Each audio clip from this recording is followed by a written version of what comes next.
Hola, buenas noches ya.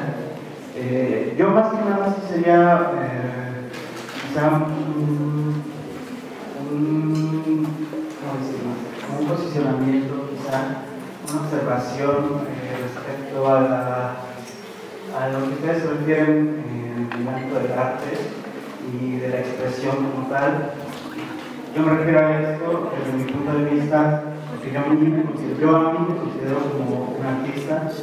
Tengo la especialidad de artes plásticas, de escultura, modelado y de escultura por la Academia de San Carlos, de la UNAM. Y bueno, en ese sentido yo sí quisiera dejar un poco claro que siento yo que abordan el tema, pero desde un punto de vista sociológico, antropológico y tal, pero están dejando de lado también la vista del artista. En ese sentido, yo considero que sí sería también muy importante ver cuál es la opinión del artista y qué quiere expresar con ello, porque nosotros no vamos a interpretar lo mismo que el artista cree que está exponiendo como tal, ¿no? Y en ese sentido yo creo que sí sería muy importante tomarlo en cuenta, porque muchas veces para nosotros algo puede ser muy transgresor, podemos sentirnos incluso agredidos por la expresión del artista, y no necesariamente es así. Quizá en ese sentido, en el arte, por ejemplo, utilizamos mucho lo que es la exageración de los detalles para hacerlo notar.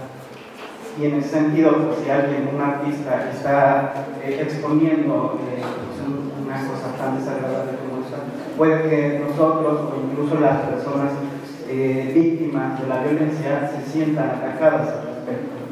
Y bueno, yo siento en ese sentido que sería muy importante también, pues quizá indagar un poco más acerca de la visión del artista y qué es lo que quiso plasmar, porque entonces estamos viendo solo una parte, una cara de la moneda, ¿no? Bueno, eso sería todo.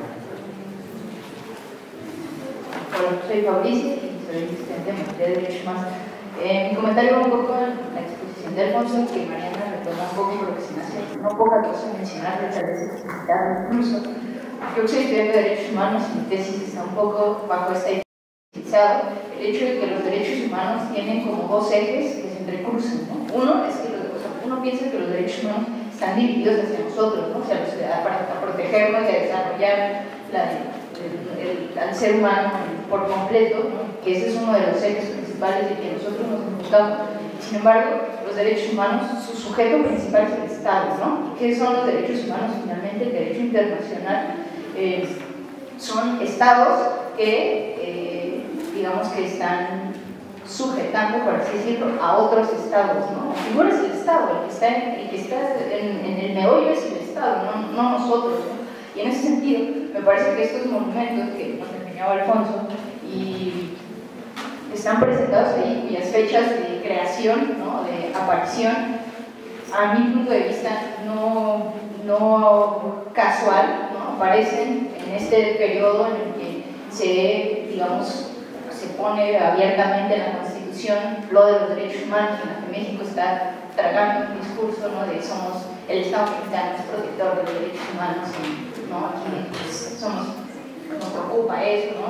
Hasta ayer Peña está diciendo, y en ese florecen estos monumentos, ¿no? Que tienen que ver con una figura también que es el Vestigium Interum, ¿no? Que obliga al Estado a, digamos, a resarcir en la manera de lo posible los daños que ocasionó, ¿no? Y entonces una obligación para el Estado mexicano es crear estos monumentos, ¿no? Y entonces la creación del monumento no cumple, pero para nada, el fin de resarcir el daño a las víctimas. Lo que cumple es: yo, Estado mexicano, miren estados del mundo, ya hice mi monumento y ya cumplí con mi parte, ¿no? Entonces, ahí está, y el mensaje del Estado mexicano no es para nosotros, no hay ningún interés en resarcir la memoria de nadie, ni por eso las víctimas ni siquiera tienen que ver ahí, ni importa que tengan que ver, están bien sin cuidado. El mensaje no es para nosotros, el mensaje no es para las víctimas, el mensaje es para otros estados. Miren, aquí estoy cumpliendo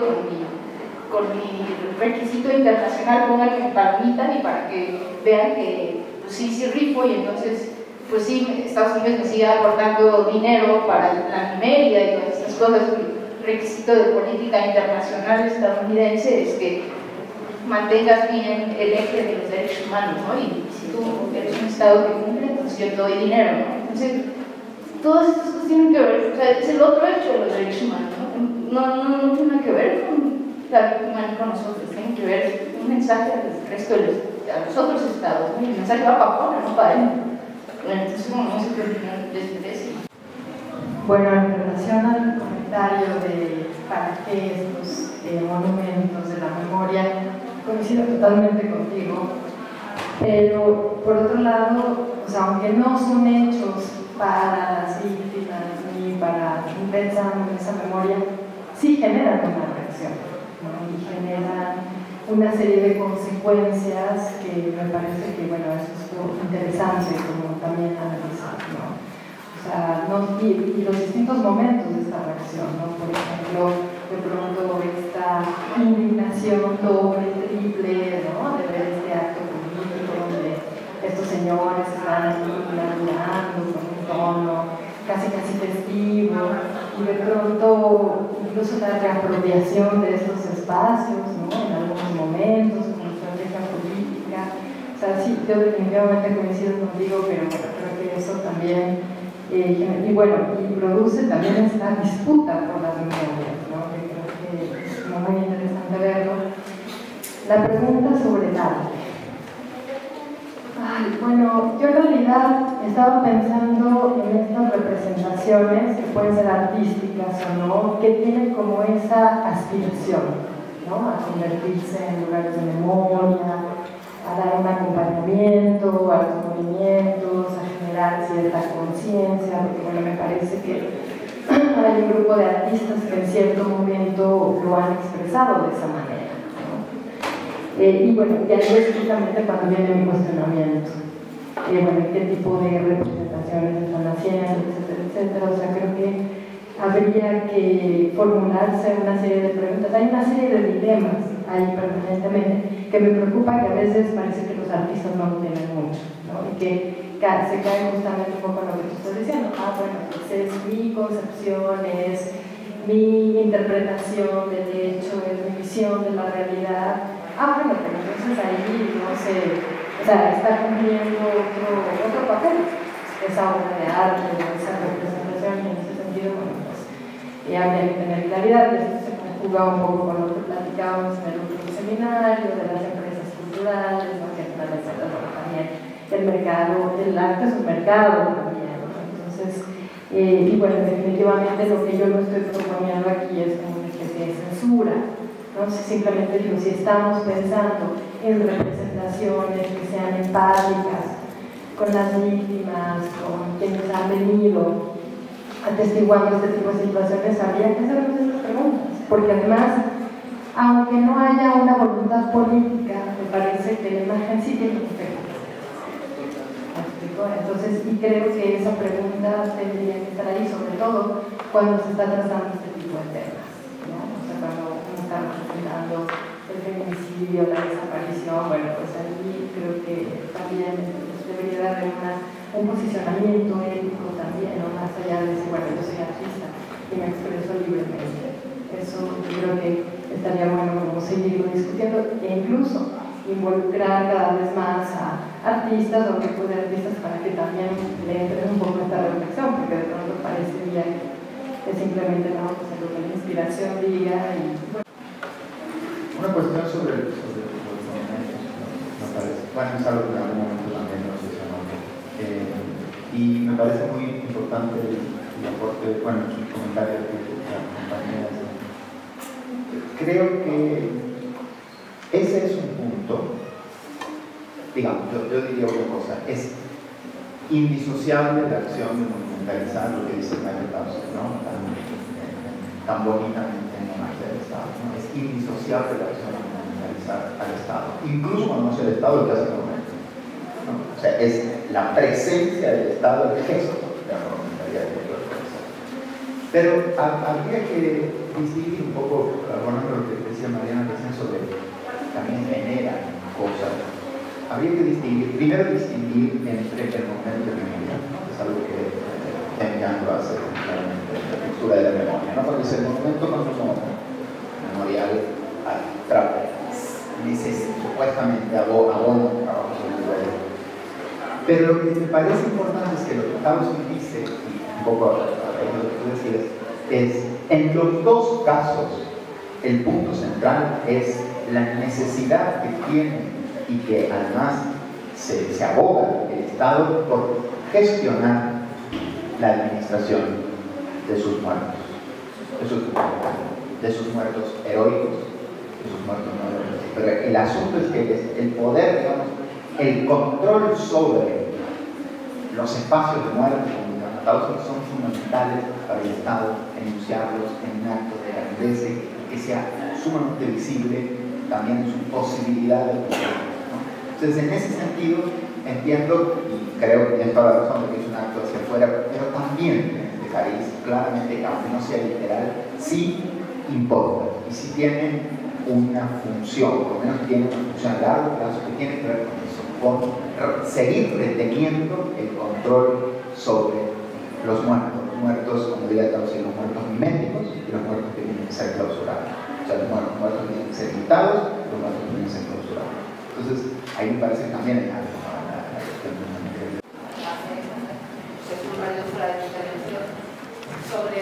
Creo que las víctimas del Toledo habían solicitado a los que estuvieron en los últimos ranchos hacer un memorial. No sé si sabes con qué ha quedado, que estaban intentando hacer ellos en ese memorial. Lo que me contaron, yo soy periodista independiente, lo que me habían contado es que quería hacer algún tipo de memoria, pero tampoco en aquel momento tenían claro cómo lo querían hacer. Y bueno, un poco una reflexión, ¿no? de qué puede salir de bueno de esa memoria, aunque este rancho fue este símbolo del horror y que estaba también, según creo, un poco fuera de todas partes. O sea, no sé si memoria básica, alejado de todo, puede dar fuerza a esa memoria de esas familias y qué pensaban ellas. No sé si nos puedes contar algo de la experiencia. Sí, ese lugar es, bueno, si es a que se refiere, el postero trabajó en 3 colonias, Valle Bonito, en Maclovio Rojas y en no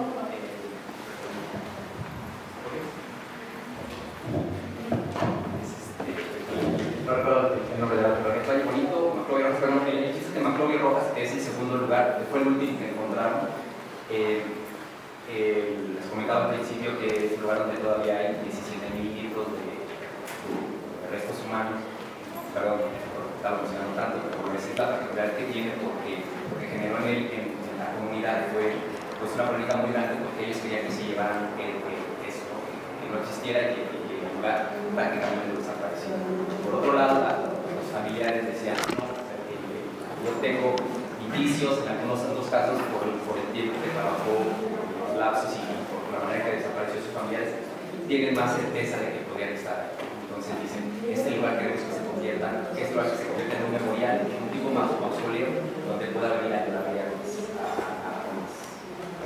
mis ausentes. Pues sí, hay una ruptura bien interesante, bien fuerte con respecto a los desaparecidos de la guerra sucia, porque en ese entonces, con el discurso de esos desaparecidos, se dijo los barrios que estos, por lo menos en este caso particular, dicen, no queremos justicia porque queremos la justicia legal, porque es muy probable que el que queremos justicia es el mismo que se haya llevado a la porque ya hay muchos casos documentados que dicen eso. Entonces, se dice que vamos a hacer justicia, pero para mí la justicia es que demos un punto final a esto, que yo diga, que tener la certeza de que está en mi familia, construir un memorial. Se hicieron varias intervenciones, se hicieron varios encuentros, hubo un interés de lugar, y sí, bueno, el proyecto que estamos trabajando, RECO, es, bueno, es un estado trabajando en este proceso de ese memorial. Bueno, el lugar de memorial es un memorial como tal, ellos mismos no han querido llamarle así como memorial, le dicen más como un mausoleo, como un lugar, pero sí se ha seguido trabajando ahorita. Después de 3 años también nos encontramos con la triste noticia de que enfrente construyeron al lado un lugar donde ahora hay peleas legales, es el lugar donde ha habido pues mucha discusión acerca de la muerte, acerca de la exposición, de la violencia en el espacio público, pues se decide construir otra vez un lugar que tiene esto. Entonces, sí se está trabajando hacia el tema de convertir este lugar en algo más que ruinas. La gallera, construir el lugar, construir, pero ya también es bien difícil porque lo que comentas, me ocurre con los tres en particular, que están fuera de la ciudad de Tijuana, están en la periferia, donde las condiciones son mucho más precarias todavía, están alejados cada vez más de la frontera y más cercados hacia las maquilas y hacia lugares que son que tienen, por ejemplo, problemas de desagüe agrárico. Pero ya, como decís, estáis trabajando, ya está el espacio, después tenéis la autorización para intervenir en ese espacio y hay un acuerdo entre la comunidad que dices que no lo quiere y las familias, o sea, eso ya hay un está. Sí, la familia, la comunidad decidió que, bueno, son como terrenos comunitarios, ellos los están habitando desde 30 años casi. Entonces, nosotros ya somos los legítimos dueños de esto, ¿no? Que no tienen papel. Entonces, la comunidad, a través de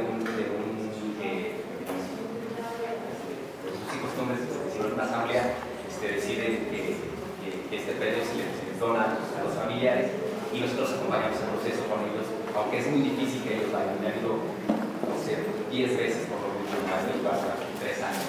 Es muy difícil acceder porque también pues, están más preocupados también dando otra lucha, ¿no? Que están todavía buscando esa campaña en todas las familias.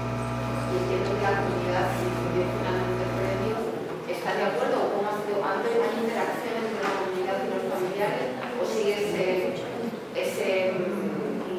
esas ganas de querer cerrar y olvidarse de ese asunto feo que pasó en la tierra? Sí, ahí hubo una negociación en cuanto al espacio, entonces la mitad quedó como memorial y la otra que fue como mausoleo y la otra mitad quedó como un centro comunitario donde dan clases de zumba, hay como un taller de costura, hay clases de organización, es un comedor comunitario. Entonces, bueno, ese espacio sí están, de alguna manera están compartiendo ya, no es, y eso es lo que disfrutaba.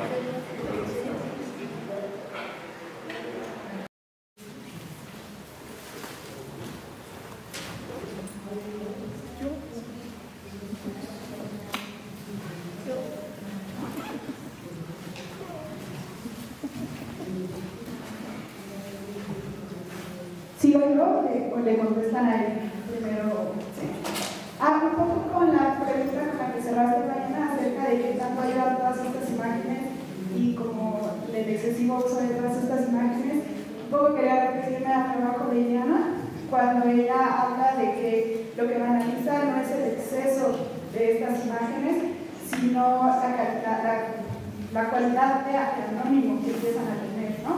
Y de que son imágenes que se vuelven dudas y que dejan de hablar, ¿no? Cuando ya no hay narrativa, por ejemplo, y justo creo que es bien interesante que Marcela haya hablado sobre todo el trabajo de periodistas a pie cuando se juntan estas cosas, ¿no? Este trabajo que ella decía como de, bueno, les dábamos una imagen y ellos escribían sobre esa imagen, ¿no? Ahí creo que se junta, pues esto que bueno, cuando leí Cuerpos del Duelo, pues fue lo que yo entendí de lo que decía Ileana, ¿no? No dejar de representar, sino dar narrativa, dar voz a todas estas imágenes que ya son anónimas porque esas personas no están, ¿no? Ya no pueden hablar. Y un poco, esto es un poquito más anecdótico, pero con lo que decías de este monumento que no se le puede pegar nada, me parece un gran logro del que supongo que fue un arquitecto, el Archivo General de la Nación, lo que sucedió con el preso con el pabellón de presos políticos, ¿no? En realidad es un lugar pues lleno de dolor, lleno de mucha gente que estuvo ahí, y cuando vas en realidad tiraron los muros y las rejas y ahora es un jardín, y los muros en realidad les quitaron el acabado, son ladrillos francos, donde ves cómo están unidos, da esa sensación de desgarrado, ¿no? Y se entiende, a diferencia del otro, un trabajo distinto acerca de la memoria y el dolor que vivió como yo ahí, ¿no?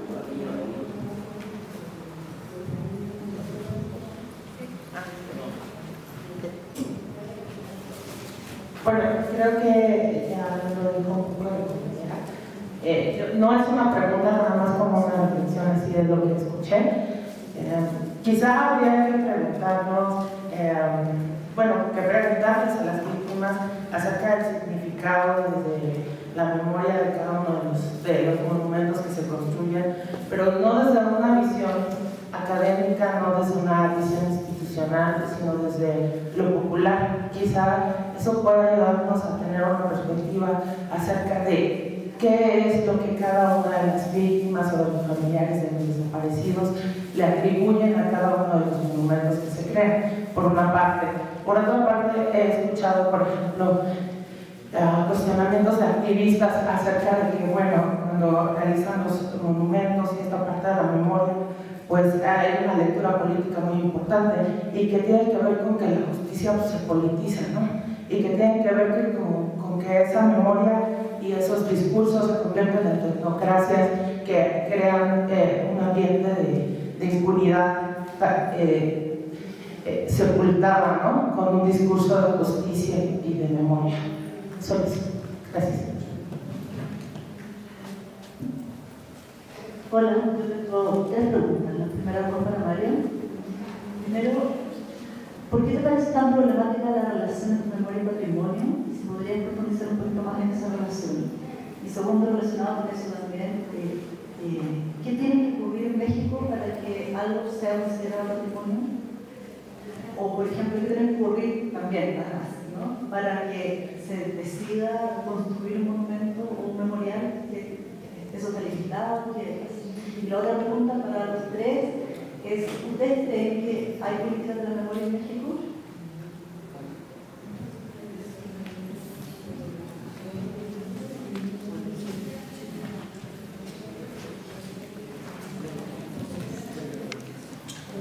Sí, igual mi pregunta también es muy concreta, también va dirigida al doctor.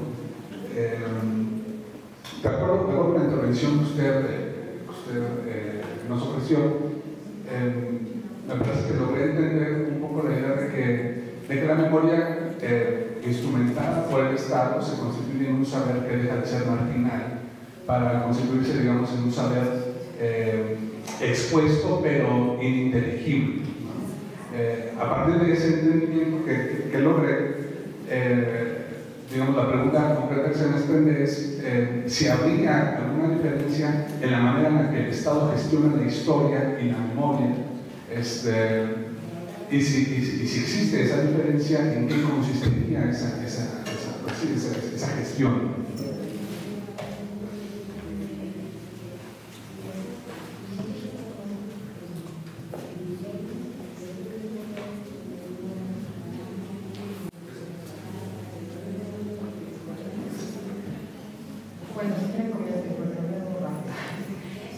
Sobre este dilema que está, ¿me escucha? No. Este dilema de representar o no representar, bueno, a mí me parece que yo no estoy como en esa discusión de no representar, ¿no? Que no se hable de esto, que no se haga así. Me parece que ese no es el planteamiento, mucho menos un planteamiento de censura, sino como revisar críticamente cuáles son las imágenes que estamos privilegiando, porque hay como ciertas cadenas repetitivas de imágenes, ¿no? Que pueden ser fotografías distintas de medios distintos y que sin embargo representan un suceso de manera muy parecida. Entonces, en ese sentido, yo creo que más bien mi propuesta es hacer como esa revisión crítica y cuestionarnos también qué otras maneras podemos representar, porque además se asume que mostrar el acontecimiento, el horror en sí, esa ya es la representación. O sea, en realidad, no, puede haber muchas maneras de representar, se puede hacer más énfasis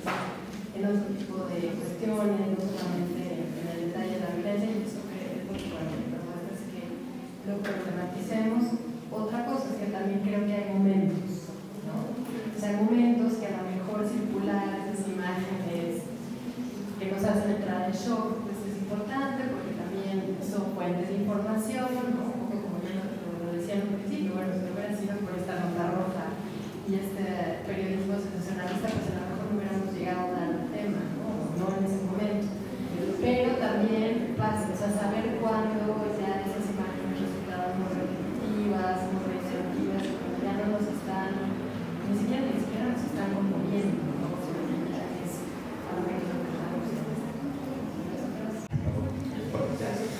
La política de la memoria, como se conoce en Cono Sur, tal cual, pues no existe, porque no existe tal cual, porque aquí en México no ha habido un reconocimiento de un periodo que hay que resarcir. Allá sí hubo en muchos países comisiones de la verdad, donde se juzgaban, donde se castigaban a esas personas, donde pues se accedía a la verdad. Acá en México, bueno, sí, también por el tipo de política de la memoria, también hay comisiones de la verdad, como la de Guerrero, no funcionan, emite ciertas recomendaciones, pues no se asume, porque entre esas recomendaciones se quitaran las placas y monumentos que tienen que ver con personajes del ejército que están involucrados en desaparición forzada. Entonces, en México no ha habido una política de memoria real, una política oficial, la memoria, en términos de decir, vamos a acceder a la verdad, vamos a acceder al castigo, se va a castigar, se va a reparar. Las condiciones de la verdad de la política de la memoria pues tiene que ver con juicios que generalmente están bañados, con dinero que se le pretende dar a la gente para que dejen de disuadirlos, para que dejen de buscar a los familiares y buscar de memoria. Entonces, por parte de la oficialidad, yo creo que tampoco que no existe esa política de memoria tal cual como se conoce en otros lados, pero sí hay políticas de memoria que tienen que ver con la gente y con las prácticas que son cotidianas. Entonces, por ejemplo, el Comité 68 nos dejó una política de la memoria, una parte de la memoria bien bonita, que fue el 2 de octubre, que como se decía, para los mexicanos, para los mexicanos de izquierda, que es el día que obligadamente tienes que salir a la calle, ¿no? Para todo Guadalupano, el 12 de diciembre, así tiene que ser. Nosotros nos heredó eso, los hijos México también, a través de scratches, de renombramientos, de diferentes prácticas también se han mantenido, ¿no? El mismo Comité Eureka también desde hace 40 años desde hace 40 años, bueno, más de 40 años, casi 50 años, ya ha mantenido esta memoria. Entonces, bueno, sí, a lo mejor no son políticas como tal, pero sí son prácticas que claramente lo están apelando ese pasado y que contrarrestan pues, a esa política que es de la memoria. Preguntas son inteligentes, complicadas, difíciles de contestar así. Sobre lo que preguntabas recién acerca de la territorialidad y demás, me parece que es un elemento bastante importante. De hecho, en alguna parte del trabajo que estoy haciendo sobre, bueno, estoy intentando escribir que algún día se convertirá en un libro, le llamo un poco a la política esta de los museos comunitarios el paisaje del peregrino, ¿no? El paisaje del peregrino en el sentido que hay una idea de peregrinar hacia algún espacio que sea el espacio otra vez atávico, prístino de la tradición y que no deja lugar, de algún modo que no permite el lugar a la construcción de un sentido político de articulación con el presente. Y en ese sentido me parece que hay algo ahí que está siendo cultivada, esa fragmentación está siendo cultivada de manera muy particular por parte del Instituto Nacional de Antropología Histórica. Fundamentalmente porque todos los años se organizan además encuentros nacionales de museos mexicanos, ¿no? Ese donde la presencia de la, otra vez voy a citar Estados Unidos, de la magia del Estado es fundamental, la ritualización de esos espacios es fundamental y el guión que les he dado de algún modo que se les permitido a las comunidades es un guión bastante restrictivo. Y desde ese lugar me parece que esta idea de hablemos de memoria tiene las cartas marcadas del lenguaje del poder, ¿no? Y en ese sentido me parece muy importante la pregunta que me hace Isabel, porque creo problemática la relación entre memoria y patrimonio. Creo que tiene que ver, y lo diría muy claramente, a lo mejor no se entendió el trabajo, pero lo veo como una relación problemática en México. O sea, creo que aquí es fundamental el asunto porque, y aquí sí yo diría, muy en sintonía con Alfonso, yo sí creo que hay, por lo menos a mí me preocupa, no sé si no hay políticas de memoria, pero hay una preocupación bastante particular que no hay. Y creo que eso tiene que ver justamente que... Eso es una política. Exacto, eso es una política. De algún modo sí, es una política de memoria también. Creo que en todo caso la política de memoria tiene que ver con que todo discurso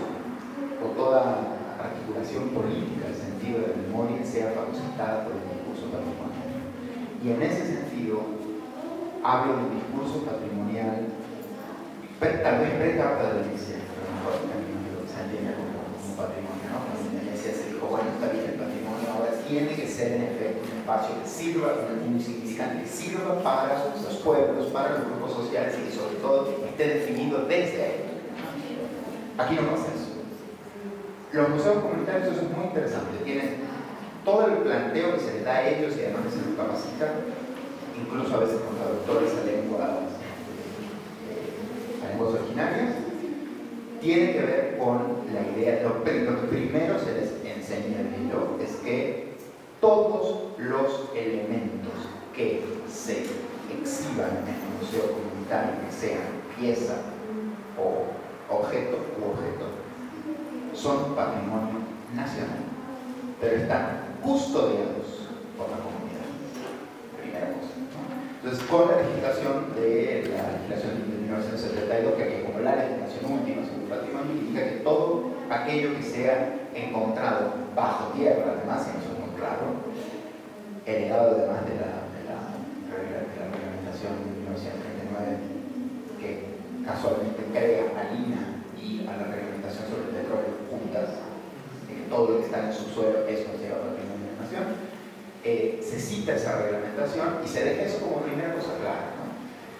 Y en segundo lugar, lo que intentaba yo decir, tal vez no quedó del todo enfático en ese sentido, pero lo que intentaba plantear, entre otras cosas, es que el punto central de cambiar la narrativa de cuando las comunidades dicen, bueno, hablemos de nuestra memoria, el Estado dice, sí, hablemos de nuestra memoria en clave patrimonial, tiene que ver con lo que plantea en parte George Orwell sobre el patrimonio, cuando dice que el punto central de las narrativas de patrimonialización tiene que ver con no profanar nunca, y todo lo que no se profana, todo lo que no es posible ser profanado, sustraído de la experiencia. Entonces, de algún modo, lo que se puede hacer, y eso es algo que veo todo el tiempo en las entrevistas y demás, es venerar una herencia que en realidad cae casi como un peso en parte de las comunidades, que además tienen que hacerse cargo de ese discurso y que obviamente encuentran un reflejo del Estado, encuentran un reflejo en términos de reconocimiento también, y se suben, se traen por suelo y dicen, bueno, sí,